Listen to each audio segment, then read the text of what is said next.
Time now is 9:46. Hundreds of people lining up in Las Vegas to donate blood as the hospitals are now out of the precious life source, with some 515 people transported to the hospital following the tragic Las Vegas shooting.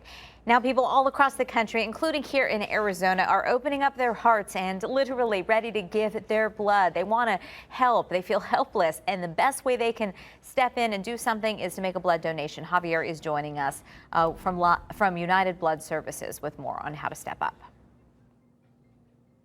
Yeah, and it's so necessary. As you just mentioned in Las Vegas, they say to donate blood after what happened late last night. They're saying that the line is around the corner. We would like to see something similar happen here in Arizona. I want to introduce you to Sue Thu with United Blood Services. Thank you very much.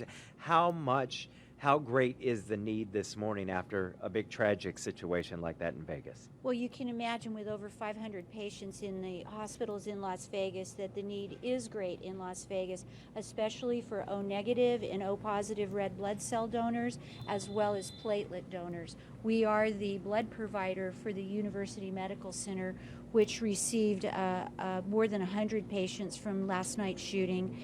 And so we're working diligently to make sure that the Vegas area has all the blood that's needed. And as a network, United Blood Services Centers provided about 200 blood components overnight, and we're continuing to work to manage the blood supply. I would imagine coming from the summer months, because that's when you guys typically struggle, there is an even greater need after a tragedy like that, as you guys were already stretched thin.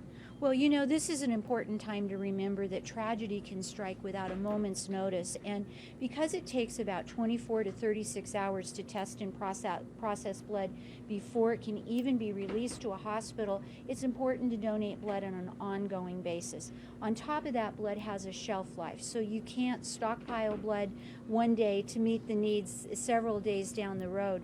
So we're really encouraging people to make appointments, to contact United Blood Services and help us fill blood needs throughout the coming days and weeks. You know, we need to be able to manage as many donors as possible, and we can't collect all the donors in one day. This is going to be an ongoing blood need with, you know, all of the people who are in the hospital right now from this shooting. All right, we thank you very much for that insight. Again, United Blood Services, get on out and donate, help where you can, especially as we sit here in Arizona thinking about the folks in Las Vegas. Back to you.